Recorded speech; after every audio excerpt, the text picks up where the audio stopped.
Om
Sahana Bhavatu Sahano Bhunaktu Sahaviryam Karavavahai Tejasvinavadhitamastu ma vidvishavahai.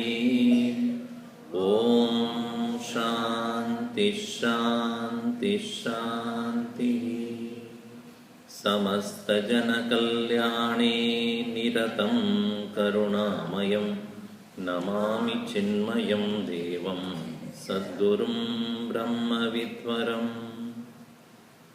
Om Partaya Pradibodhitam Bhagavata Narayanena Swayam Vyasena Gratitam Purana Munina Madhye Mahabharatam Advaitamritavarshiniim Bhagavatim Ashtadashadhyayinim Ambatvamanusantatami Bhagavad Geete Bhavatveshinim Yam Brahma Varunendra Rudra Marutah Stunvanti Divyaistavaihi Vedai Sangapadakramopanisadaihi Gayanti Yam Samaga Dhyanavastita Tadghatena Manasa Pashyanti Yam Yogino Yasyantam Navidussura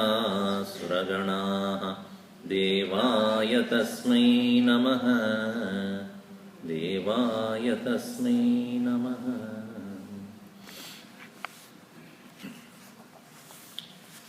We will read from the 18th verse. Karmanya karmaya pashet akarmani cha karmayah sabuddhiman manushyeshu sayukta krishna karma krut yasya sarve samarambhaha Kama sankalpa varjitaha jnanagnidagdha karmanam tamahu panditam buddhaha tyaktva karma phala sangam nityatrupto nirashrayah karmanya vipravrittopi naiva kinchit karoti saha Nirashiryata chittatma tyakta sarva parigraha shariram kevalam karma kurvannapnoti kilbisham. As I have been telling you, these teachings are most appreciated and followed only when we keep the final goal of our life as moksha or liberation. If we think Gita is going to teach me about how to be successful in my profession, you will be half disappointed, not fully disappointed. Because there are various teachings about how to be successful in the world also. But that is not the focus of the teaching. That's only subsidiary. So Krishna says here, a person who has become free from all desires, nirashihi, asha, hope. Nirashihi, a person who has no more desires to become happy because of the world. Yata chittatma, having mastery over his mind and senses. Tekta sarva parigraha, and no possessiveness in the mind. 3 factors. For freeing oneself, there must be a reduction in the desire, and the desire reduction is to be understood properly, because desire cannot go away if we have idea of happiness in something else. We have seen this before. Desire is a result of thinking of an object which is a potential source of my happiness. That's why you desire that object or particular experience. If you have no happiness derived out of that object or a thing or a person, then there is no desire about that person or that particular being or particular object or particular experience.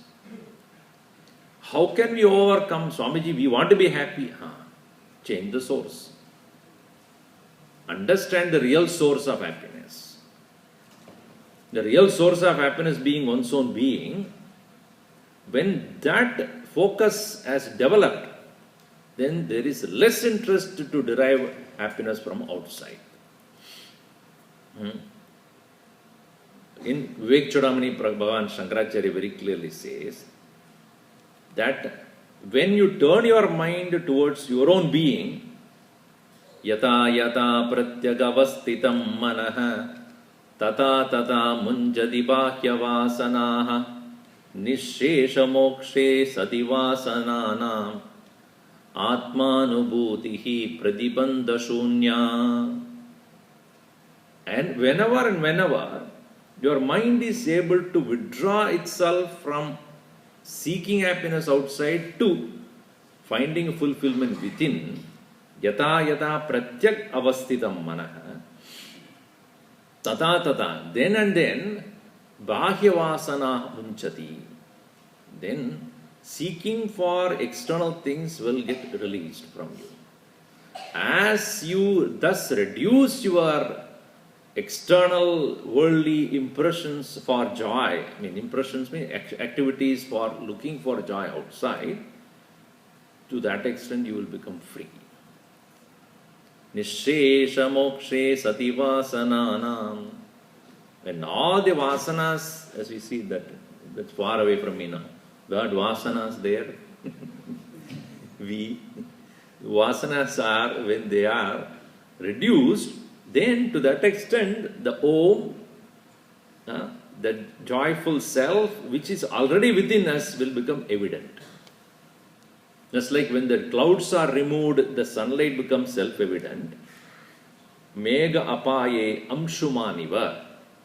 When the clouds are removed, then the sun's presence is not to be looked for. It is already there.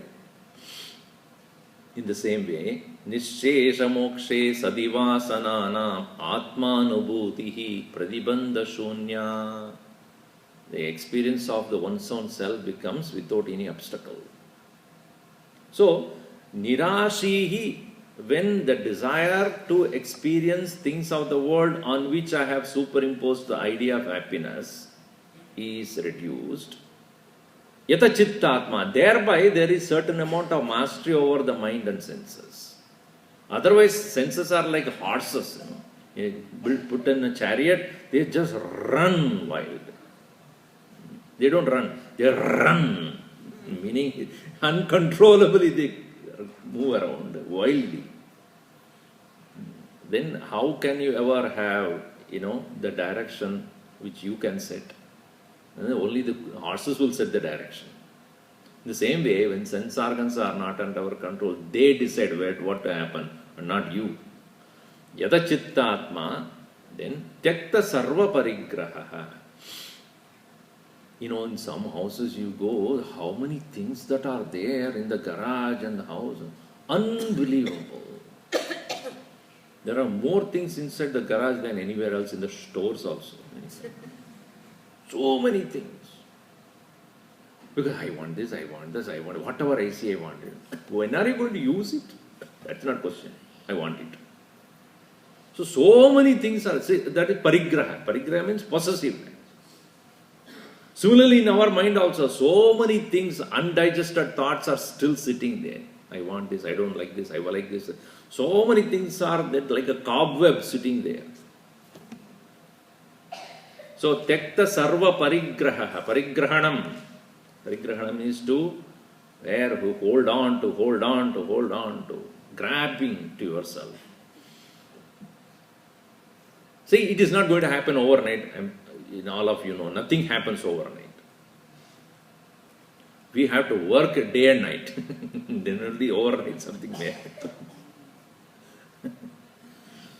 So slowly we realize that unnecessary superimposition about happiness in things and beings in this world, this is my own mental fancy only, which is not really there. And very often when we become unconscious about that, we get succumbed to those situations and experiences, and then we will regret for that. Then you say, no, this is not going to happen again. Go to the usual route of habits. So, we are like any other animal which behaves like only out of habits. Human beings are given the faculty to think.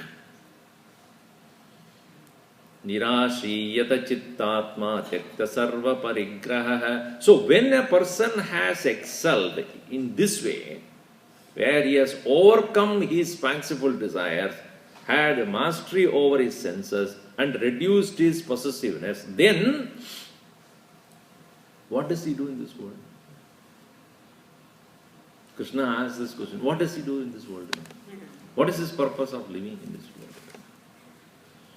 It may look very unintelligent to you, or it doesn't make sense to you. But here Krishna makes this point. Such a person lives in this world because prarabdha expects him to live. That is all it is. As last class also explained, it is like an arrow which is shot from the bow. It has its own target to go. It is already set in motion. In the same way, a Mahatma of this kind lives in this world not for gaining anything in this world any further. Others see him in action, but he doesn't do anything. That's a very peculiar nature of a great soul. That person will be seen like living like anybody else, but really speaking, he said that I'm done. And therefore, there is no anxiety, there is no unhappiness, there is no expectation. And such a person lives in this world because his destiny or the actions that he has done, which is now having consequences in the form of this body, etc. That's why in the Mukundamala there is a beautiful statement. Yad bhavyam bhavad bhagavan purva karma anurupam. Whatever has to happen in my life, I have absolutely no interest to stop it or to have it. Let it be. I'm not anxious about it as well as I'm not unhappy about it. Let it be so. So you will ask only one question for everything. What is it? Yesterday I told you. Tatakim. So what? Let it be so. Good thing happens, so what? Bad thing happens, so what? But we cannot understand that maturity there. Right? Shariram kevalam karma kurvan napnodi kilbisham. That is, such a person alone can be a sinless individual, even though engages in action. Shariram kevalam karma. Actions taking place only at the level of the body, and if at all if he is doing anything, it is just to maintain this physical body to go along the lifespan it is given. No action will come out of that person to do anything, to gain anything any further. So in our tradition of Hinduism, in the Brahmacharya ashrama one learns, in Grahastha ashrama one earns to sustain the family, etc. And in the third stage of Vanaprastha ashrama, one gets prepared to live with no particular intention to gain or lose anything. That preparation, the maturity comes. It's like when you start a business, in the beginning of that, your own business, a lot of work has to be done to make sure that, you have the correct skill set, you have the correct network, you have the correct investment, and you know the market, you know the product, you know how to do it. All those things you may have to work very hard. No doubt that's necessary. Let's say you have worked hard for 10, 20, 15 years, 20 years, and having thus established your name in the market, right? You have created a name for your own brand. Then this next stage is to maintain that. The quality needs to be maintained, the network has to be kept, and then you have to make sure that your product meets the requirements, some improvements needs to be done, or whatever, services, whatever. So you may, at some point of time, you have fulfilled all your domestic and family responsibilities, and then the business is only a play. And you have already given most of your responsibilities to your children, let us. You are only advisor thereafter. Hey, aisa mat karo. Mujhe malum hai. This is, I know that this is not going to work. He may not listen, but anyway, you just tell him, it's not going to work. This is how it's to be done. And if he does or not, it is up to him. I know this is not going to work. If you would like to try, try. But there is an advisory capacity, that thereafter you are not very involved in what happens, there is no anxiety about it. I am done with it, it is now the next generation to take care of it. In the same way, a person who has gained a certain amount of maturity in his thinking, thereafter he doesn't initiate things to happen. Let the things happen, unfold by themselves. I am going to just watch it. Because I am not going to gain any happiness out of it, or if it doesn't work, I am not going to be unhappy about that.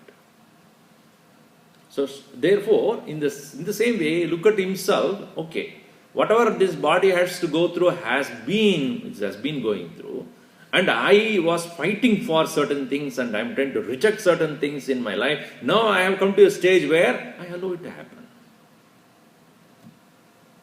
Shariram kevalam karma. Therefore, he doesn't do action with the body, he will do just the action for the body, sustain the body. There is a discussion on Shankaracharya's Bhashya about this. Whether he would be doing action for the body, with the body. Shariram kevalam means karma. Actions done just for the sake of the prarabdha or the destiny to work through this physical body, he will just maintain it. Like if your car has already done 200,000, what are you going to do afterwards? Put a wax on it. Just maintain it. It has already done its work. So it just maintain. Let it go on. It's like marriage also. Maintain. What else to be done? Just maintain what's going on. Anyway, now you understand it better now. Shariram kevalam karma kuruvan apno, such a person na apnoti kilbisham. There is no more sin. Because as I explained in the last session, sin is not in action, it is in the attitude. An action cannot be by itself regarded as sin, because the intention is different, then it is not a sin. But the intention is wrong, even a good action is said to be condemnable. Continuing, Krishna proceeds on to the same stream of thinking here. Yadrichalabha santushtaha Dvandvatito vimatsaraha Samasiddhava siddhaucha Kritva pina nibadhyate Yadrichalabha santushtaha Dvandvatito vimatsaraha Samasiddhava siddhaucha Kritva pina nibadhyate. Now, you see, when a person lives in that kind of a matured state, we, as I said, it is not for us able to judge that person. Because such an individual lives with spontaneity, effortlessness, no anxiety about things, no strong likes and dislikes. And therefore, mind is free, happy, enjoying every moment, and not even bothered about whether the physical body is old or getting sick, and then you'll say that is the nature of this physical body. You understand the tattva of everything, nature of this physical body. Now you see, if it is hot outside, or if it is raining, or it is a cold or a snow, do you decide that? Can anyone say we decide whether it should rain or not to rain? Whether it should snow or not to snow? Whether it should be windy or not? None of us. What do you do when it is windy or it is cold in winter? What do you do? Huh? You know what it is? Yadricha labha. Yadricha means as it comes. So when it is windy or rainy or hot, etc., I know that I cannot do anything about it because that is the nature of things. So I intelligently engage if I have to go out and do something, and I will cover myself if it is too hot, and then I will put the AC on, or if it is too cold, then cover, and then engage in my action. That's what any intelligent person would do. Not sit and cry about it. You can understand, because it is not created by my will. Then whose will is that? Whose will? Whose desire is this? Whose thought is this? So you may say nature. Nature acts on its own account. No, it doesn't listen to anybody. If you can understand that this rain or shine or rain, cold or snow or whatever is not decided by any individual being, it is nature or Bhagavan. Let us say if a person who is devoted to God, then it is a Bhagavad Icha, Ishwar ki Icha. Such an attitude of Ishwar ki Icha he maintains even in his personal joys and sorrows. Joys or sorrows, success and failure, gain or loss comes to him in his life. Bhagavad Gita.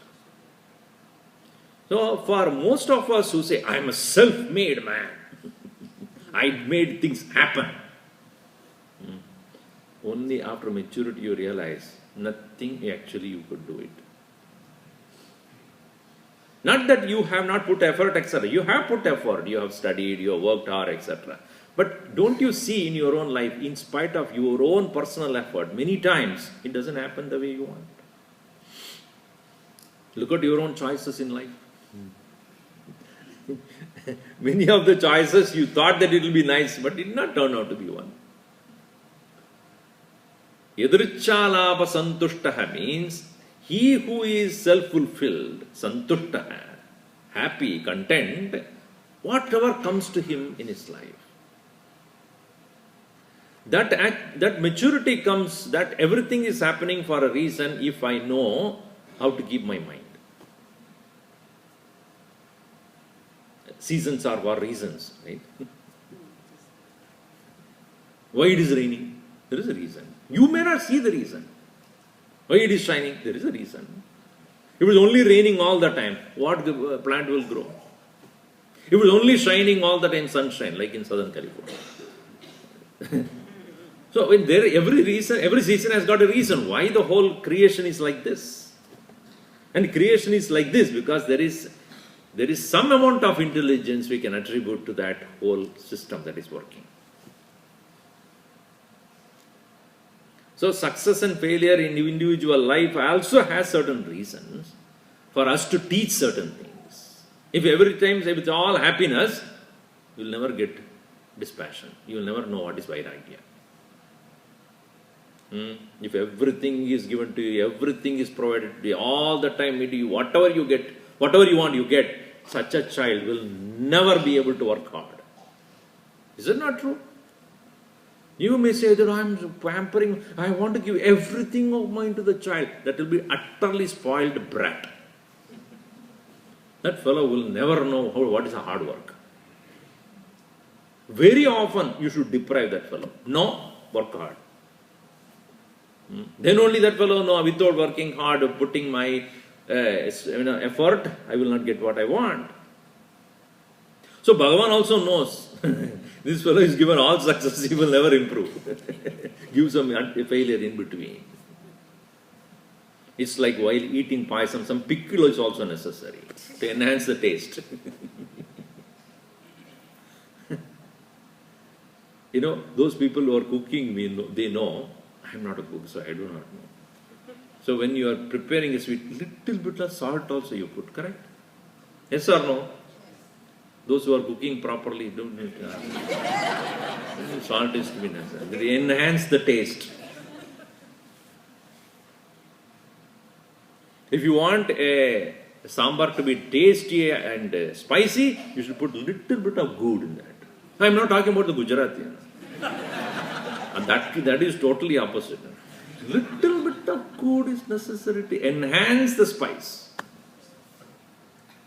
In the same way, for us to understand both sides of the coin, we should be shown both sides of the coin. One side of the coin alone you see, other side you cannot deny. It is there. When it comes, when you never expect, you will be totally shattered.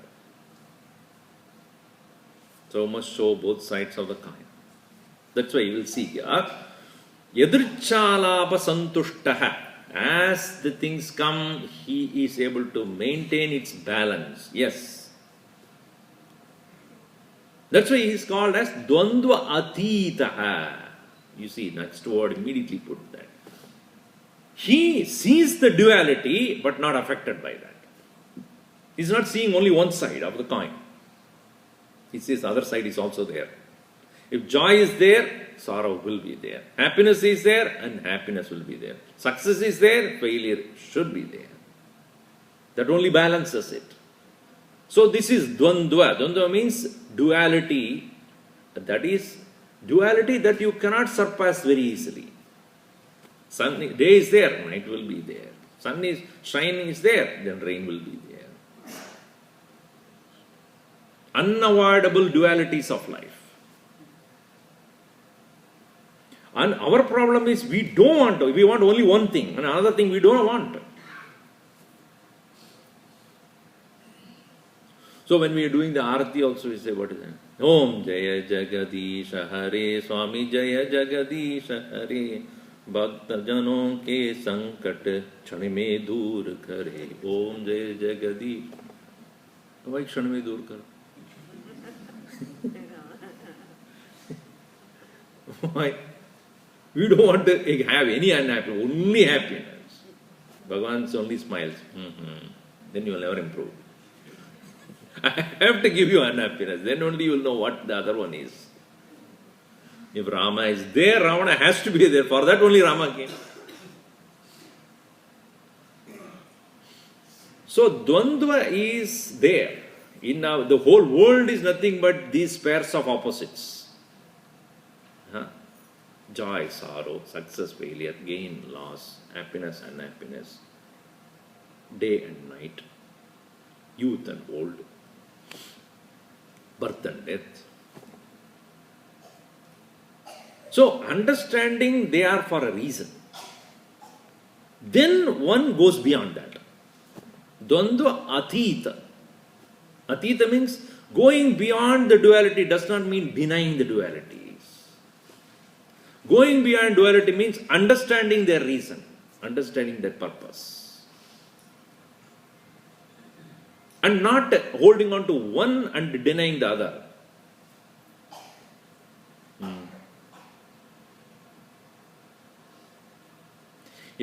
Bhagavan Shankaracharya takes a very, very strong view on this point, and I was talking to the youth about that in the last week. He's talking about in Bhajagovindam about how to look at the opposite sex, because at that age, their age, that is very important, how to treat. Naristhanabara nabidesham drishtva maga mohavesham etan mamsavasadi vikaram manasi vichintaya varam varam. So when you look at the opposite sex, you look at that, especially because he's addressing to his own disciples, men, boys, he says, when you look at a woman, understand it is nothing but a modification of flesh. Nari sthanabharana bhidesham drishtva maga moha vesham. Don't get deluded by that. Etat mamsa vasadi vikaram manasi vichintaya varam varam. So, one side of the view is, it is so attractive, so I am fascinated, so I am passionate. Yes, it is a natural animal urge. Counteract with the reality of it. What is it? It is an attraction because it's a modification of flesh. That thought should be immediately brought into. Then there is a balance. Otherwise, once the passion comes, you will never know where you fall afterwards. This doesn't mean stay away from that, but have a correct view. This is called Pratipaksha Bhavana. Pratipaksha Bhavana, seeing both sides. So, in our life, we should never look at only one side and take that to be real. We should look at, that's why when you go to a court of law also, they ask both sides, right? You tell what you want to say, what happened, and then you say what you have seen or what you have done, and let us come to conclude which side is right, and to make a judgment. Similarly, joy, sorrow, success, failure, gain, loss, this will be constantly coming to human life. You take to one and deny another is a lopsided view. And you take the negative and become very negative in life, that is also wrong. So that balance comes only when you surpass, you move above that. Dvandva atitaha. I might have told you this story. There was a king who was going for hunting, and he took along with him a minister. And that minister was a person who will always say, anything that happens, he would say, everything is done for good. Everything is happening for right. Anything happens, whether good happens, bad happens, always his statement is, everything is happening for a reason, it is good. So the king was a little becoming intolerant about this constant statement of this minister. Always he would do that. So as they were going into the forest for hunting, and then some retinue of the soldiers were also there, as they were going deeper and deeper, the forest became thicker and darker, and then all the soldiers slowly receded behind. Only the minister and the king were going. And suddenly it so happened, the king's horse stepped onto a small pit, and then it fell, and the king also fell onto the ground.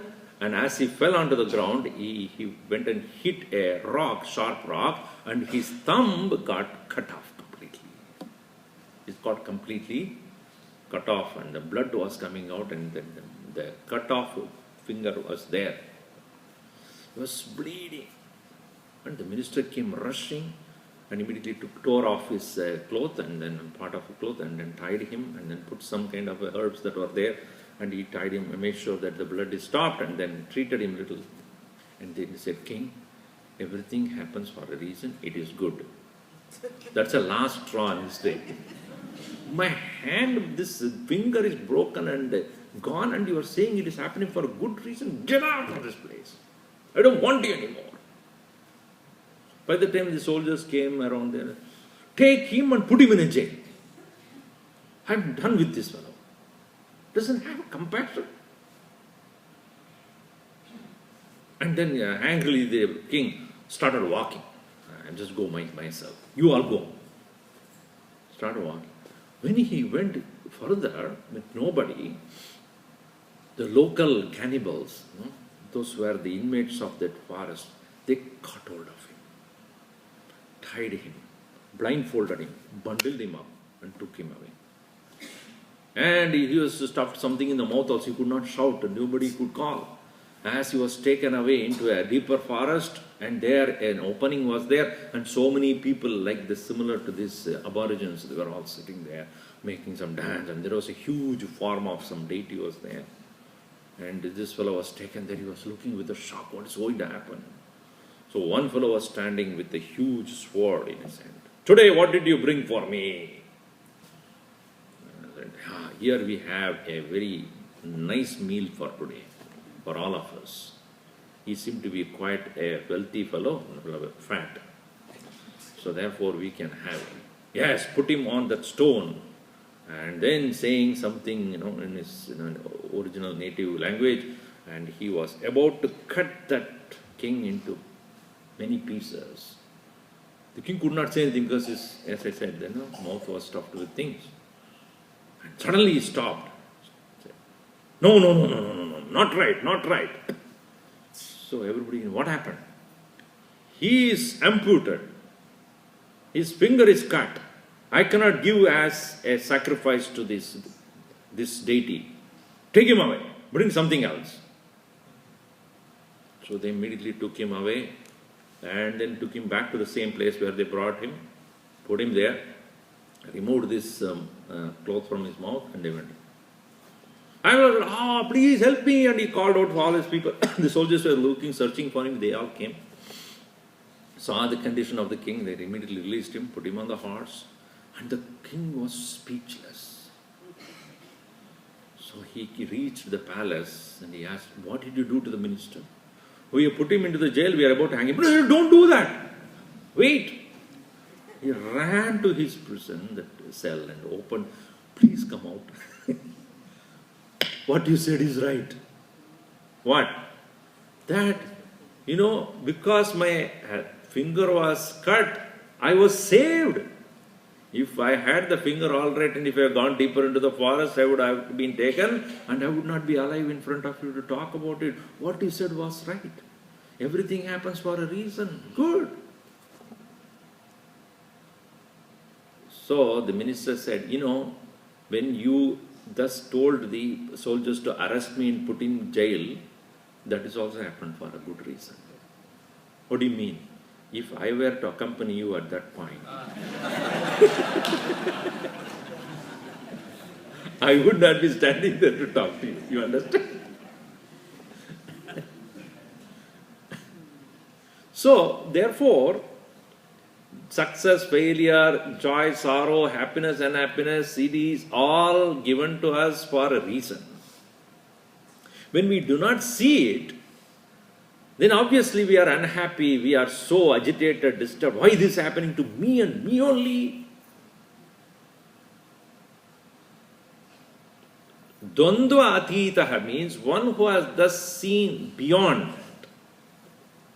Dualities are unavoidable. You cannot stop them. As much as the sun, moon and the sun, what calls rain and shine and then cold and heat, etc. cannot be avoided. So also the same nature which works in the grosser form outside that way is the same Prakriti is working here. That may be gross, here it is subtle. Such a person alone is Dvandva atitaha, beyond the dualities. And such a person, even though he works for one's own success, but not at the cost of others. Not even he has jealousy over somebody else's progress. Such a person is called vimatsaraha. Matsara means where an individual thinks one is great and he would not allow anybody else to become better than himself. That's what we see in a workplace and anywhere else, is it not? People don't tolerate somebody else's progress or success. Our own colleagues, our own subordinates, they don't like if somebody else surpasses us, somebody goes beyond it. So it's called matsara. Matsara means where a person becomes jealous, intolerant about somebody else's success. Whereas such an mature individual is one, everyone moves ahead according to his or her degree of understanding and maturity.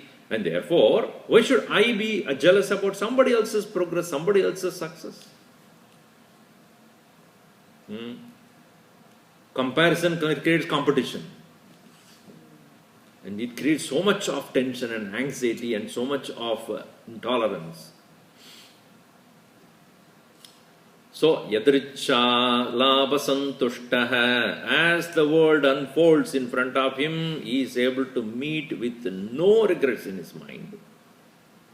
Dvandvatito, beyond the pairs of opposites and dualities, vimatsaraha, with no cavalry or no cavilling or jealousy about things.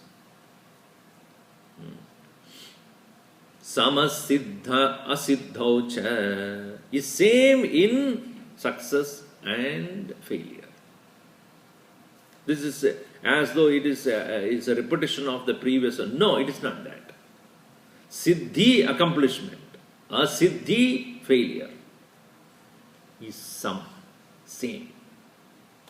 There are circumstances which had made me a successful person, because of which I may be praised and glorified, etc. Or sometimes due to whatever reasons I may not be able to accomplish things.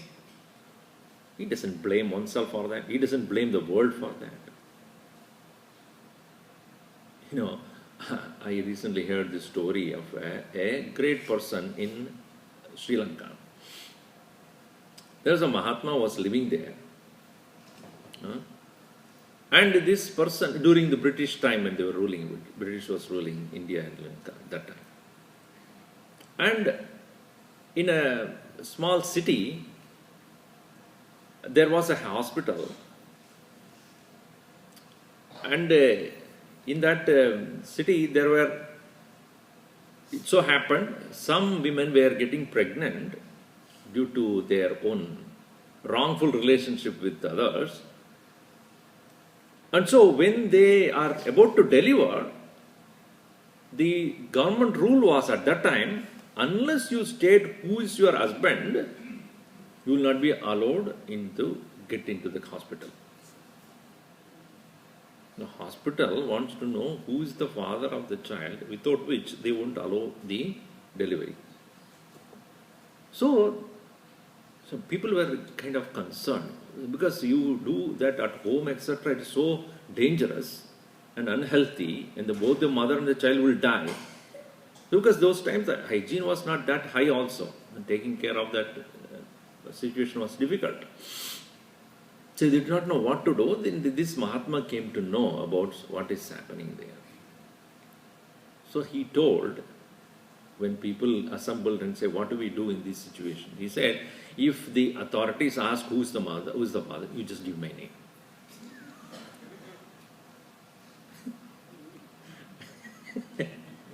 So what happened? Any such girl who had that kind of a situation, the name of this so-and-so, this fellow. Slowly, the hospital wondered, what is this fellow up to? This fellow is... every other child is his name. Not that bad, but very often his name came to that register. This is so. So they, local collectors or whatever, the district office, they got alarmed. What is this fellow doing? Is he having illicit relationship with so many people? So one day the police really landed in his place. It was an ashram, people were living in that place. So when police officers came in, and then he was sitting there, others were also there. So they asked, our register shows from the hospital, in the past 1 year, you had at least five or six such situations. Are you really the father? What do you want to know? No, we want to know whether you are the one. Officially, yes. Officially, I am. So the people who are there, sitting there, is this kind of a person? So they really got annoyed and angry. They walked out and they went and told people around, saying that this is what is happening. So then those people with whom he consulted originally, they said, you don't know the greatness of this person. He's actually helping these children and the mother to be treated properly. You look at that large-heartedness of this Mahatma, who does not mind getting his name polluted to protect these people. Meaning, he doesn't care about how people treat him or how people... If he is doing the right thing, if he is doing good for others, he is ready to take a blame for that. Such an individual alone is considered as a Mahatma who doesn't care about how many people praise and respect him, how many people is ridiculing him. He doesn't care about this. Bhagavan Shankaracharya also says in Sadhana Panchakam briefly, Jana Kripa Naishturyam Utsrujyatam. Last year we saw that. Jana Kripa Naishturyam. People's attention and compassion, on opposite of that, the censure and, blaming, just don't bother about that. You do the right thing. So when we look closely at the life of Mahatmas, they live such a selfless life, they do not really bother about how many people notice and respect and then glorify them, or how many people even that talk ill of. Like Christ also said that when he was put in the cross, what was he saying? Please forgive them. Is it not? How can that be possible for a person who is going to be killed, and the one who is killing, you just don't bother, just forgive them. Don't punish them. Oh Lord, please forgive them. You don't know what they are doing. That shows the amount of maturity that has come into that person who doesn't care about what happens to him. Samasiddhau asiddhau cha. Same in success and failure. Same in being glorified or censured. Such a person in this world, even when he does any action, kritvapi na nibadhyate. He never is bound by his actions. The bondage of action is no more for him. His actions will not create any kind of consequence to him. He has given up his doership. He has given up his ahankar. He has given up his ego. Yadrichalabha santushtaha dvandvatito vimatsaraha samasiddhava siddhau cha kritvapi na nibadhyate. Krishna therefore gives a highlight of such people. It is not, as I said, that it is not for us to just imitate, but emulate. There's a big difference between imitation and emulation, isn't it? Imitation is just showing off, pretending to be, but emulation is living up to it. By showing that who is this kind of a person, he is not asking us to imitate such an individual, but grow up to that point of maturity. Continuing, he says, Gata sangasya muktasya jnanavastita chetasaha yajnaya charata karma samagram praviliyate. Gata sangasya muktasya jnanavastita chetasah yajnaya charada karma samagram praviliyate.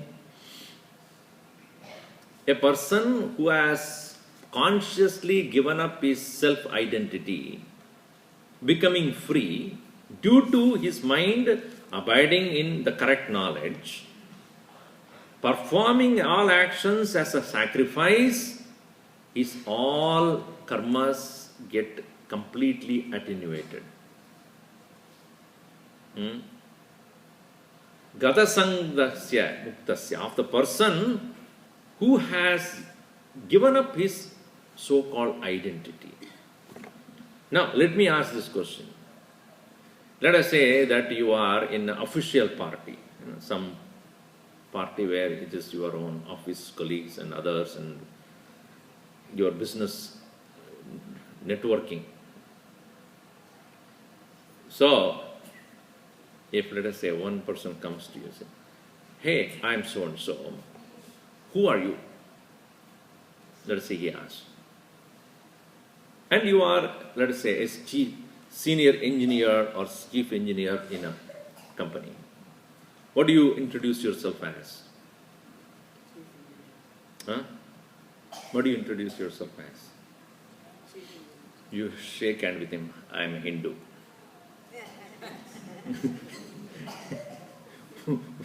What will you introduce yourself as? What? What? Tell me. Who are you? Tell me about you. I am a Hindu. Will you do that? Will you do that? Why not? Are you not or you are not? Are you Hindu or not? No, of course, I have to ask that question. Are you Hindu or not? Yes. But will you introduce yourself as that? Why not?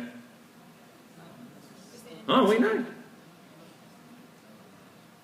Let us see, next day you go to a temple,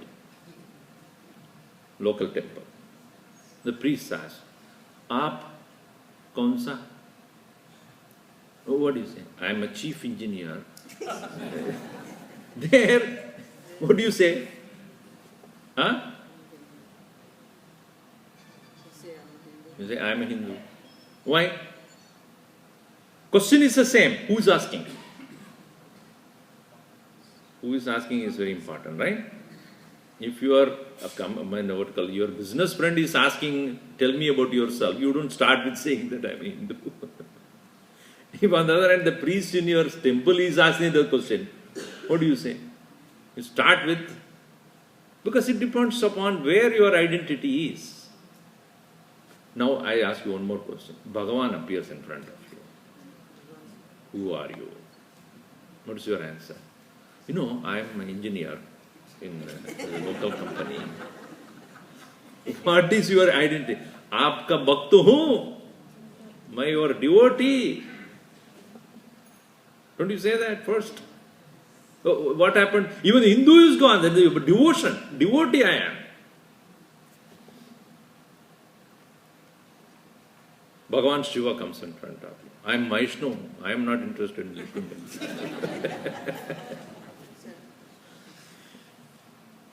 No, what is your real identity then? So at one level you say that I am a chief engineer in a company working, that is one identity, all right. Another identity that I am a Hindu compared to other religious faiths. But actually I am devotee of God. That's what you tell your Lord.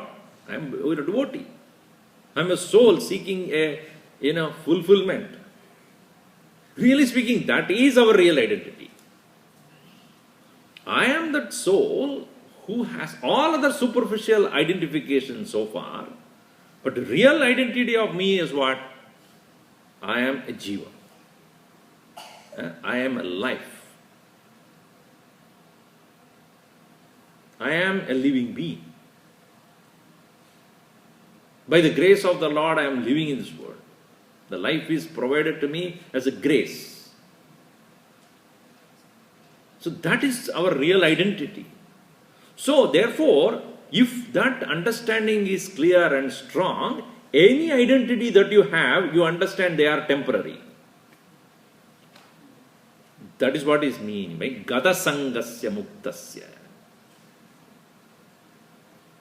He, the one who has understood the temporary, permanent, transient nature of all other identifications.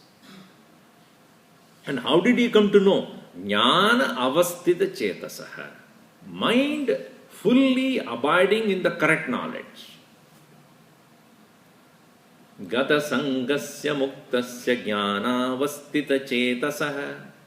Of the person whose mind fully abiding in the correct knowledge, due to which he is able to let go of or see the impermanence of all other identifications.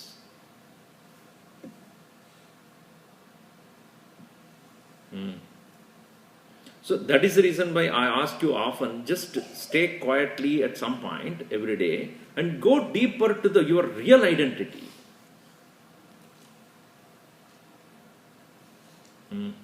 See, when you go to sleep, when you go to the state of what is called deep sleep, what is your identity? Who are you?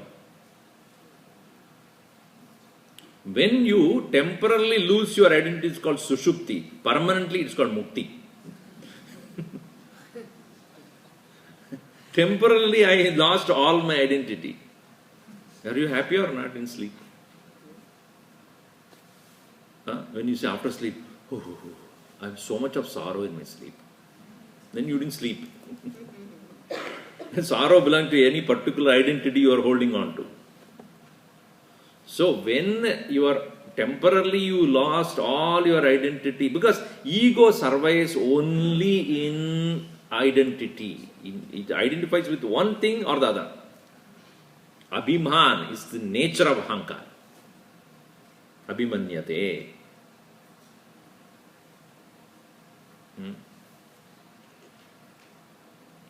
So, when identified with a particular nature of yours, it identifies with that.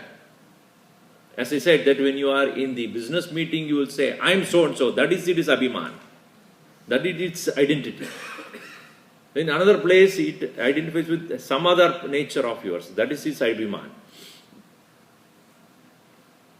And then when you go to the state of sleep, deep sleep, ahankar is not there. Why? Because in that you lose all your identification. You lost your ID card. In front of the Lord also you should not show any ID card. You have no identity.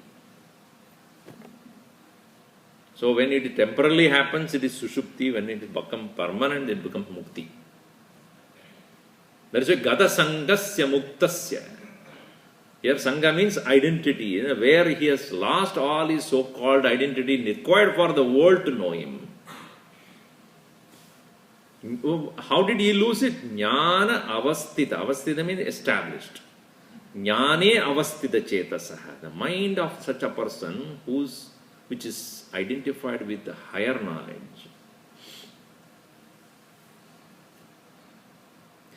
And therefore, his actions are meant for sustaining the true identity of all beings.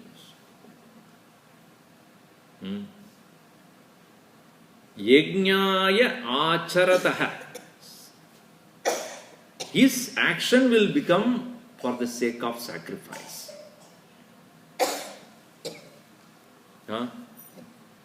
Yajna, the very word means ritual or sacrifice. Let's say yesterday we had a particular ritual that is done, Sudarshana Homa or Navagraha Homa. Or we had created the fire and people sat down chanting mantras and offering things into that fire. In a traditional knowledge, that is what is called sacrifice. Sacrifice means yajna. So that yajna is done. What is that is, I offer not to take back anything. I give up that. Whatever you have, whatever you want to give, you give it to that Lord. Nothing to take back. Similarly, a Mahatma, therefore, such a person, when he starts working, he wants to share, he wants to give, not to take. His actions are only to give. His action is only to share, his action is only to care and not to take back anything from the world. That is what is called yajna. Yajnaya acharata karma samagram praviliyate. Then his mind is devoid of all consequences or results of his actions. And he is thus living in great freedom. This yajna point of view is going to be the next important topic. What is this yajna? We'll see in the next session. Om sarve bhavantu sukhinah, sarve santu niramayaha, sarve bhadrani pashyantu, ma kaschid dukkhabhat bhavet. Om shanti shanti shanti. Hari Om Sri Gurubhyo Namah. Hari Om. Today I am